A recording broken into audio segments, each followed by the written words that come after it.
सर्वेभ्यो नमः। देववाणी संस्कृतम ई गुरुकुलम प्रति भवतीनां च हार्दम स्वागतम। आइए मित्रों, आज हम वैयाकरण सिद्धांत कौमुदी के कारक प्रकरण की 16वीं कक्षा को पढ़ेंगे। जो भी पाठक महानुभाव ऑल ओवर द वर्ल्ड, संपूर्ण विश्व के अंदर कहीं पर भी रहते हैं और वो वैयाकरण सिद्धांत कौमुदी का कारक प्रकरण पढ़ना चाहते हैं, तो वे सभी पाठक महानुभाव इस देववाणी संस्कृतम ऐप को प्ले स्टोर से डाउनलोड करके उसके अंदर कारक वैयाकरण सिद्धांत कौमुदी कारक प्रकरण को परचेज करके ऑनलाइन पढ़ सकते हैं अपने गृह पर ही बैठे बैठे। और अधिक जानकारी के लिए ये नंबर दिया गया है, इस पर आप संपर्क कीजिएगा। ये कॉलिंग नंबर भी है, व्हाट्सएप नंबर भी है। आइए मित्रों, अब हम पढ़ना आरंभ करते हैं। गत कक्षा में मैंने आपको ये सूत्र पढ़ाया था, लक्षणेत्थम भूताख्यान भाग वीप्सासु प्रतिपर्यनवः। आइएगा, अब इससे आगे जो सूत्र है उसको पढ़ते हैं। वैयाकरण सिद्धांत कौमुदी सूत्र संख्या 553। सूत्र है आपका आभिर भागे। ठीक है, आभिर भागे। ये अष्टाध्यायी में आपका प्रथम अध्याय का चौथे पाद का 91वां सूत्र है। इसमें आभिर्भागे, तो इसका पदच्छेद देखेंगे तो आभि ही, ये प्रथमा विभक्ति एक वचनांत है। ठीक है, प्रथमा विभक्ति एक वचनांत। और अभागे, इसके अंदर दूसरा जो पद है वो है अभागे। ये प्रथमा विभक्ति सप्तमी विभक्ति एक वचनांत है। ठीक है, ये सप्तमी विभक्ति एक वचनांत है, अभागे। इसमें कोई समास नहीं है, इसके अंदर समास है। आइएगा, समास को भी देख लेते हैं। सरल समास है। न भागः अभागः तस्मिन् अभागे। ये आपका नई तत्पुरुष समास है। ठीक है, नई तत्पुरुष समास है, अर्थात भाग नहीं, माने जो भाग नहीं है वो अभाग हो गया। तस्मिन् अभागे। तो इसमें भी अनुवृत्ति आ रही है आपकी, कर्म प्रवचनीय की अनुवृत्ति ऊपर से आ रही है मित्रों। ठीक है, और तो इसका जो अर्थ है, हाँ, या और भाग वर्जे लक्षणादौ अभिरुक्त संज्ञा स्यात्। ठीक है, इसका है अर्थ कि ऊपर से जो लक्षणेत्थम भूताख्यान भाग वीप्सासु परिपर्यनवः। ठीक है, ये जो सूत्र था, कौन सा सूत्र था? ये वाला, चलिए मैं दिखला देता हूं। लक्षणेत्थम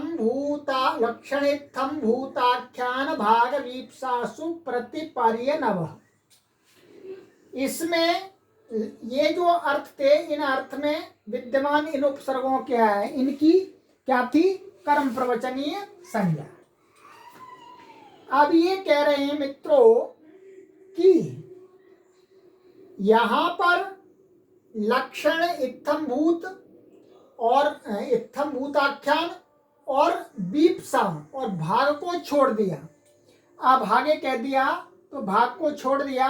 ये तीन अर्थ बच गए। तीन में यदि तीन अर्थों में विद्यमान यदि अभी उपसर्ग होगा, अभी होगा, तो उसकी भी क्या हो जाती है, कर्म प्रवचनीय संज्ञा।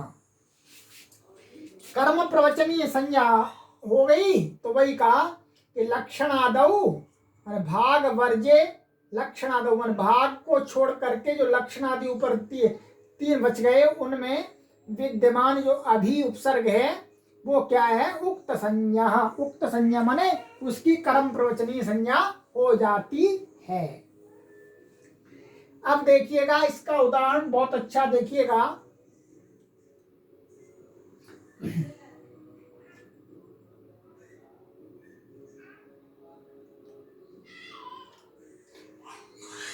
हरिम अभिवर्तते, तो यहां क्या है, अभी भाग अर्थ में नहीं है, ठीक है, लक्षण आदि अर्थ में है, ठीक है। तो लक्षण आदि अर्थ में है तो क्या है, यहां अभी की इस सूत्र से कर्म प्रवचनीय संज्ञा हुई। कर्म प्रवचनीय संज्ञा होने से क्या हुआ, हरिम में द्वितीया विभक्ति हो गई, कर्म प्रवचनीय युक्ते द्वितीया, राइट। ऐसे ही भक्तो हरिम अभी माने भक्त हरि के, अर्थात क्या, यहां दूसरा अर्थ लेंगे आप देखिएगा, यहां टीका में इन्होंने बहुत अच्छा दिया होगा, ये देखिए कहीं,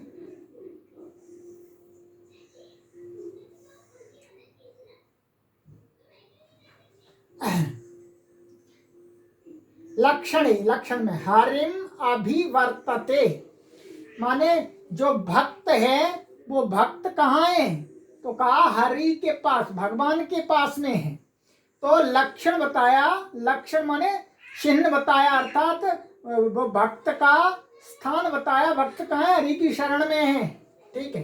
तो ये लक्षण में हो गया। और दूसरा आपको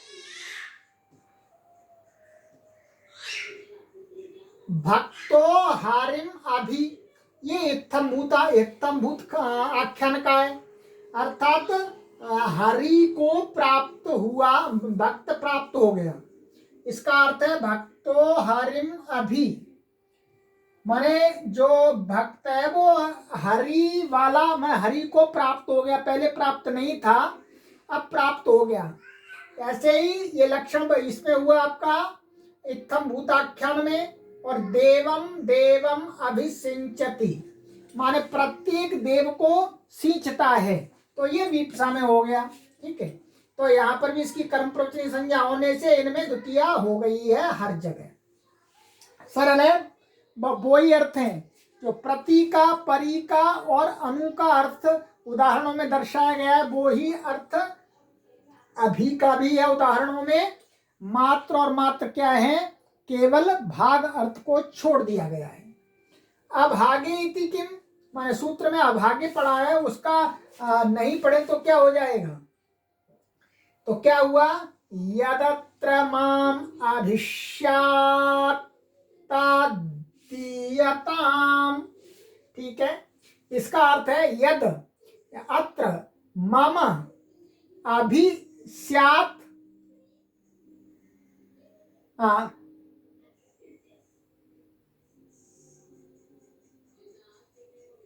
स्यात् तद दीयताम, जो मेरा भाग है, क्या है, जो मेरा भाग है उसको दो, ठीक है। ये दिया था इसमें, यहां उदाहरण कहाँ, ये देखिएगा,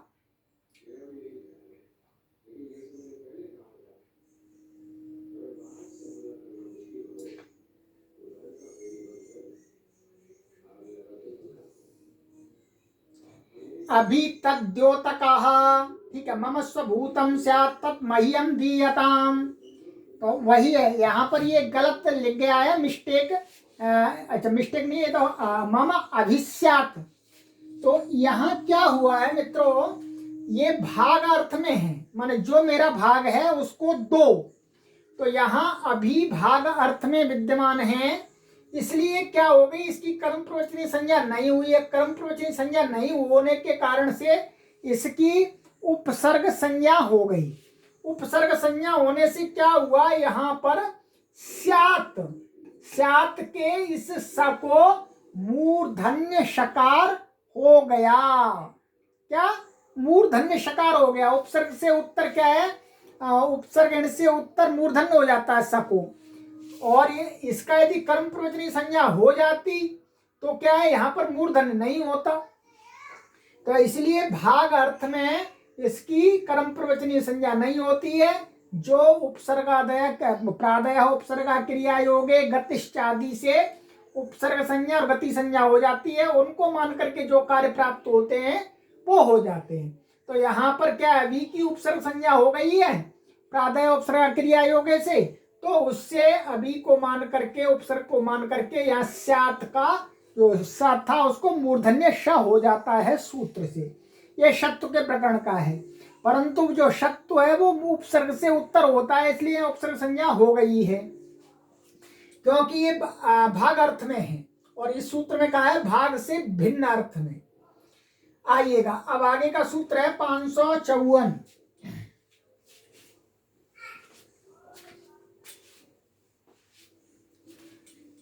अधिपरि अनर्थकौ, अधिपरि अनर्थकौ का ये देखिएगा, इसका भी हम पदच्छेद देख लेते हैं।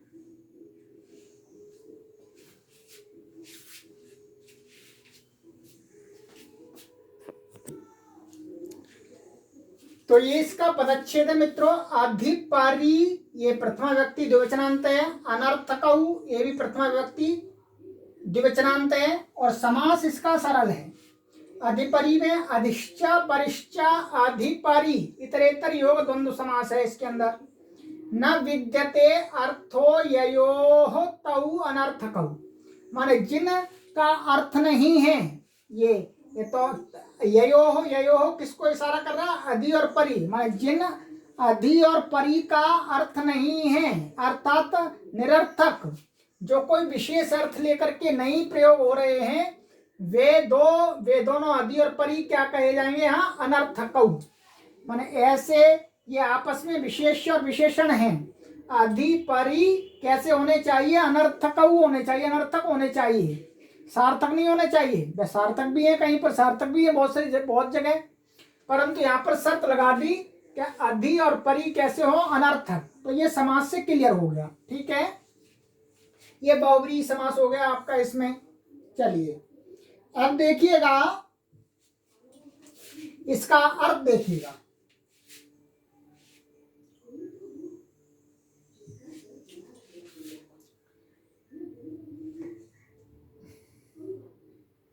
उक्त संज्ञौ स्तः, इतना ये अर्थ है। उक्त संज्ञौ स्तः माने अधि अनर्थकौ अधिपरि उक्त संज्ञौ स्तः, माने अनर्थक माने बिना अपना कोई अलग से नया अर्थ लेकर के प्रयोग होने वाले जो अधि और परि हैं, वो यदि वाक्य में उनका कोई विशेष अर्थ नहीं है, तो विशेष अर्थ न होना ही क्या है, माने उनका प्रयोग करेंगे तो भी वाक्य में वही अर्थ होता है, और नहीं करेंगे तो भी वही अर्थ होता है। तो ऐसे अधि और परि की क्या होती है, उक्त संज्ञौ माने कर्म प्रवचनीय संज्ञक होते हैं, ठीक है। अब देखिएगा, कुतो अध्यागच्छति कुतः पर्यागच्छति, ठीक है। उदाहरण देखिएगा, क्या कुतः अध्यागच्छति। अब मैं आपको यहाँ पर बोर्ड पर समझा देता हूं क्या है इसका। ये है कुतः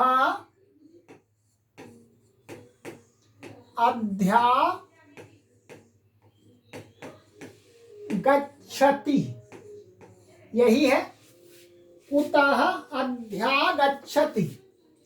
अब देखिएगा मित्रों, इसमें अधि है उपसर्ग और आंग भी है, ठीक है। तो ये जो आप चाहे ऐसा कहिएगा कुतः आगच्छति, चाहे आप कहिएगा कुतः अध्यागच्छति, दोनों का एक ही अर्थ है। अधि का कोई यहां पर विशेष अर्थ नहीं है, कोई भी विशेष अर्थ नहीं है, इसलिए अधि कैसा है, अनर्थक है। कुतः आगच्छति का माने कहां से आते हो, कुतः अध्यागच्छति कहां से आते हो, तो इसलिए इसकी अब क्या हो गई, कर्म प्रवचनीय संज्ञा। कर्म प्रवचनीय संज्ञा होने से क्या है, उपसर्ग संज्ञा और गति संज्ञा का बाध हो गया, रुक गई। इसका अपना कोई काम नहीं है, इसका अपना कोई यहाँ पर कोई काम खास नहीं है, ठीक है। तो अब क्या है, ये गति संज्ञा का बाध हो गया, गति संज्ञा का बाध हो गया, तो उसका फल क्या मिल गया, देखिएगा। फल आगे इन्होंने बताया, भट्टोजी दीक्षित महाराज जी ने, कि कुतः पर्यागच्छति गति संज्ञा बाधात गतिर्गतौ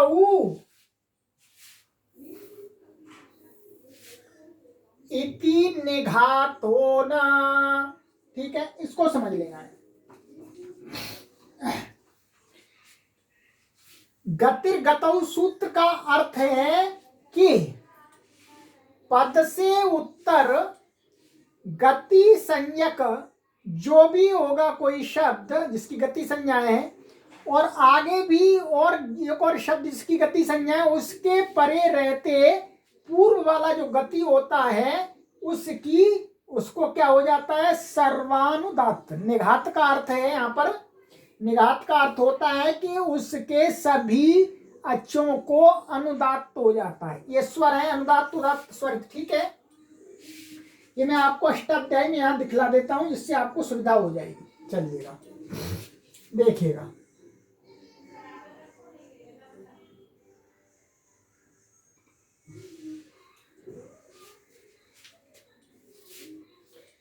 ये आपका सूत्र यहां पर है, देखिएगा। गतिर्गतौ आप देख रहे होंगे, ये है, क्या है, गतिर्गतौ। क्लियर थी क्या? इसमें ऊपर से पदार्थ की अनुवृत्ति आती है, यहां से ये पदार्थ की अनुवृत्ति आती है, पदार्थ की अनुवृत्ति आती है मित्रों। तो क्या है, गतिर्गतौ, ये कहता है पद से उत्तर, पद माने जिसकी सुप्तिगंतम पदम से पद संज्ञा है, पद से उत्तर गति संज्ञक को सर्वानुदात्त होता है यदि बाद में गति संज्ञा, गति संज्ञक परे हो तो, माने गति के परे रहने पर। अब देखिएगा, यहां देखिएगा, यहां देखेंगे आप, इसमें क्या है, ये आ की गतिष्ठ से क्या है, गति संज्ञा है।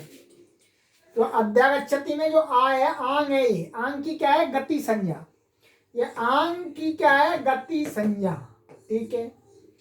और इस अधि की भी गति संज्ञा होती है यदि इसका कोई अर्थ विशेष होता है तब।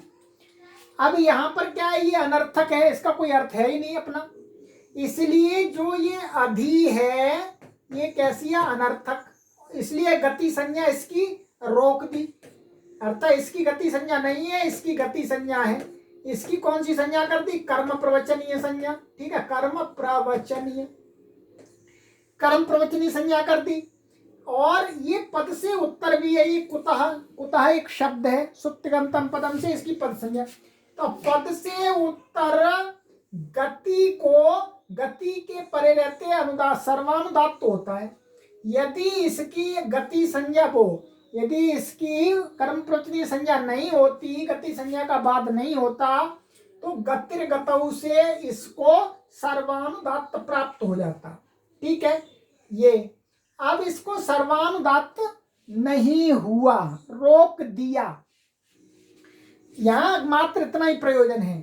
अब इसमें स्वर क्या लगेगा, स्वर में अर्थात जो क्या है, जो उपसर्ग होते हैं वो आदिउदात्त होते हैं, ठीक है, उपसर्गाः आदिउदात्ताः भवन्ति। ये हम आपको एक आगे फिट सूत्र है उसको पढ़ाएंगे, फिट सूत्र है उसको पढ़ाएंगे, उसमें स्वर का प्रकरण है, तो ये अधि की क्या हो गई मित्रों, अब इसकी गति संज्ञा नहीं, कर्म प्रयोजन से गति संज्ञा नहीं है, इसलिए ये पद से उत्तर होने पर भी, गति के परे रहने पर भी इसको सर्वानुदात्त नहीं होगा, इसका अपना स्वर होगा जो भी है इसको, अर्थात ये उदात्त हो जाता है आदि। ठीक है, उसके बाद हम अभी स्वर में नहीं जाएंगे, यहाँ स्वर की बात नहीं कर रहे हैं।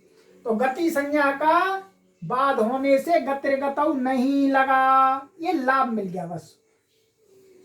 अब देखिएगा यही बात को आपके भट्टोजी दीक्षित महाराज जी ने कहा, क्या कहा देखिएगा कि कुतः पर्यागच्छति गति संज्ञा बाधात, माने गति संज्ञा को रोक दिया कर्म प्रवृत्ति संज्ञा ने, तो क्या हुआ, गतिर्गतौ से जो सर्वानुदात्त प्राप्त था, इति निघातो न सर्वानुदात्त, निघात का अर्थ है सर्वानुदात्त न माने नहीं हुआ, ये इसका फल मिल गया। ठीक है, अब ऐसे ही आप यहाँ पर समझेंगे दूसरे उदाहरण में, कुतः पर्यागच्छति अथवा कुतः आगच्छति, दोनों का एक ही अर्थ है, परि का कोई अर्थ विशेष नहीं है, यह अनर्थक है, इसलिए यहाँ पर भी इसकी कर्म प्रवचनीय संज्ञा हो गई। कर्म प्रवचनीय संज्ञा का यहाँ क्या प्रयोजन है, मात्र और मात्र गति संज्ञा को रोकना, ये हुआ। चलिएगा अब आ जाइएगा, आगे का सूत्र है आपका 555, सुह पूजायाम। सामान्य सु ये प्रथमा विभक्ति एक वचनांत है, पूजायाम ये सप्तमी विभक्ति एक वचनांत है। ठीक है, सरल है पूरा। पूजा माने पूजा माने सम्मान, पूजा, पूजा आप जानते पूजा में माने आदर अर्थ में, तो इसका सीधा सा अर्थ है कि पूजायाम सुह कर्म प्रवचनीय संज्ञा स्यात्। इसमें अर्थ कोई सरल ऐसी लिखाई नहीं है, माने पूजा अर्थ में विद्यमान जो सु है, सु माने ये भी उपसर्ग है वास्तव में, तो अब उपसर्ग नहीं होगा, पूजा अर्थ में जैसे ही आगे वैसे ही उपसर्ग नहीं आएगा, तो कर्म प्रवचनीय संज्ञा हो जाती है। कर्म प्रवचनीय संज्ञा होने से मित्रों क्या हो जाता है, कर्म प्रवचनीय संज्ञा होने से उसकी उपसर्ग संज्ञा का बाद हो जाता है, गति संज्ञा का बाद हो जाता है। तो उदाहरण इन्होंने दिखाए इसके मित्रों, सुसिक्तम, सुस्तुतम। ठीक है, सुसिक्तम सुस्तुतम, ये मतलब ये सु उपसर्ग है और ये सिक्तम माने सींचा गया। तो यहाँ पर कर्म प्रवचनीय संज्ञा का कोई कार्य नहीं है, उसका कार्य यही है कि गति संज्ञा और उपसर्ग संज्ञा को रोकना। उपसर्ग संज्ञा को रोक दिया, इसलिए उपसर्ग संज्ञा ना होने के कारण से जो सिंच धातु थी, सिंच धातु से एक प्रत्यय होकर के सिक्तम बना है, तो जो सिंच धातु है उसके सकार को क्या है, उपसर्ग से उत्तर मूर्धन्य होता है। ठीक है, मूर्धन्य होता है, आपको मैं सूत्र भी दिखला देता हूं, चलिएगा अष्टाध्यायी में ये आ जाइएगा, ये यहीं पर सारे प्रकरण हैं। ठीक है,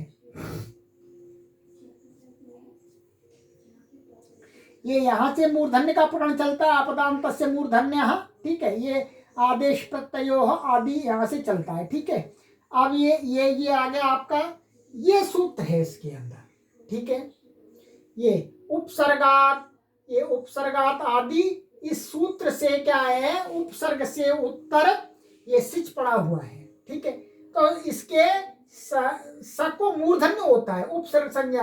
अब इसकी हमने क्या कर दी, उपसर्ग संज्ञा का बाद कर दिया, रोक दिया, तो उपसर्ग से उत्तर नहीं मिलेगा, तो वो मूर्धन्य शकार नहीं हुआ, तो सुसिक्तम ऐसा ही रह गया। ठीक है, उसी बात को क्या है भट्टोजी दीक्षित महाराज जी ने क्या कहा, देखिएगा क्या कहा, अनुपसर्गत्वात् न शाह, माने उपसर्ग संज्ञा नहीं हुई, इसलिए क्या अनुपसर्ग होना, अनुपसर्ग माने उपसर्ग न संज्ञा होने के कारण से न शाह माने इस सिंच के और स्तु धातु भी वहां पड़ी हुई है, इनके सकार को शा नहीं हुआ, ये इसका लाभ मिल गया। अब पूजायाम किम, पूजा अर्थ में होगा तभी होती है इसकी कर्म प्रवचनीय संज्ञा, पूजा अर्थ नहीं होगा तो नहीं होगी, फिर इसकी उपसर्ग संज्ञा हो जाएगी, गति संज्ञा हो जाएगी।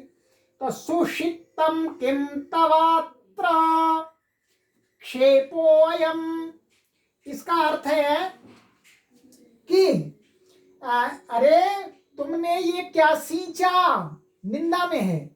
अर्थात ये प्राचीन परंपरा है कि किसी ने प्याज को सींच दिया, प्याज, ऑनियन। तो ऑनियन को सींचना अच्छा नहीं माना जाता, निंदित माना जाता है। तो किसी ने सींच दिया तो वो बोल रहा है सुशिक्तम किम तवात्र, अरे भाई इसको अच्छी प्रकार से क्यों सींच दिया, ये खाने की चीज नहीं है प्याज। पर आज के समय में तो ऐसा नहीं है। ठीक है, तो क्षेपोयम, क्षेपोयम निंदा है यहाँ पर, तो यहाँ पूजा नहीं है। सुशिक्तम अर्थात निंदा की दृष्टि से कहा जा रहा है उसको, कहते हैं गलत सींच दिया इसको। तो सुशिक्तम यहाँ पर क्या उपसर्ग, क्रम प्रवचनी संज्ञा नहीं हुई मित्रों, तो यहाँ क्या हुई उपसर्ग संज्ञा। उपसर्ग संज्ञा होने से क्या है, उपसर्गा सुनोती सुवती इत्यादि से क्या हुआ, सको सिच के सकोशा हो गया, सुशिक्तम। बस यही इसका लाभ है। यहाँ इसकी कर्म प्रवचनी हो गई थी इसलिए नहीं हुआ है मूर्धन्य शकार। ठीक है, चलिए ये भी आपका कंप्लीट हुआ। ठीक है, अब आइएगा आगे 555 अतिरतिक्रमणे च, सरल है, पूरा सरल है मित्रों। आइएगा इसका भी हम पदच्छेद दिखला देते हैं आपको। ये पदच्छेद आती ही प्रथमा विभक्ति एक वचनांतम और अतिक्रमणे सप्तमी विभक्ति एक वचनांत, राइट। तो अतिक्रमणे कोई समास नहीं है, बस अलग अलग पद है। और च ये आपका अव्यय पद है। ठीक है, यही है अतिरतिक्रमणे च। तो अब क्या अति इसमें है, अति को, तो इसका अर्थ है अतिक्रमणे, ऊपर से पूजायाम की अनुवृत्ति आ रही है, अतिक्रमणे पूजायाम च अति कर्म प्रवचनीय संज्ञा, ये यहाँ डैश है, स्यात्। कह रहे हैं कि जो अतिक्रमण माने वो अतिक्रमण अर्थ में अथवा पूजा अर्थ में यदि अति वर्तमान होगा तो उसकी क्या हो जाएगी, कर्म प्रवचनी संज्ञा हो जाती है। तो कर्म प्रवचनी संज्ञा वाला वो हो जाता है, उपसर्ग संज्ञा और गति संज्ञा का बाद हो जाता है। अब देखिएगा अति देवान कृष्ण, तो इसका अर्थ है कि कृष्ण है वो क्या है, युद्ध नीति आदि बनाने में क्या है, देवों से भी आगे हैं, देवों से भी आगे, देवों का भी वो अतिक्रमण कर जाते हैं। अर्थात वो कैसे शत्रु को हराना है ये अच्छी प्रकार से जानते हैं। तो जो कृष्ण है वो देवों को भी अतिक्रमण कर गए, अथवा पूजा अर्थ में भी हो सकता है, भाई देवों से ज्यादा कृष्ण पूजित हैं। तो दोनों का उदाहरण एक ही है। तो अति यहाँ पूजा अर्थ में भी अतिक्रमण अर्थ में भी है। तो इसमें क्या है, देवान में क्या हुई, कर्म प्रवचनीय संज्ञा इसकी अति के होने से कर्म प्रवचनीय युक्त द्वितीया से द्वितीय विभक्ति हो गई, देवान बना दिया। सरल है पूरा। चलिए तो मित्रों आज की कक्षा में हम इतना ही पढ़ेंगे, आगे की कक्षा में यहाँ से आगे पढ़ना आरंभ करेंगे। अभी एक कर्म प्रवचनीय संज्ञा का ही प्रकरण चल रहा है, हम इसको शीघ्रता से समाप्त कर देंगे। ये आगे के सूत्र में केवल ये एक सूत्र है, इसको हम आगे की कक्षा में समापन करेंगे कर्म प्रवचनीय संज्ञा का। फिर ये और भी सूत्र हम पढ़ेंगे आगे। बहुत सुंदर, बहुत ही सुंदर है मित्रों। चलिए तो इस कक्षा को अब हम यहीं विराम देते हैं। आगे की कक्षा में मित्रों आपसे मिलते हैं। जो भी महान भाव वैयाकरण सिद्धांत कौमुदी के संपूर्ण कारक प्रकरण को पढ़ना चाहते हैं वो व्हाट्सएप नंबर से संपर्क कर सकते हैं, अथवा इस ऐप को डाउनलोड करके कोर्स खरीद के अपने घर पर ही बैठे बैठे पढ़ सकते हैं। अस्तु सर्वेभ्यो नमः।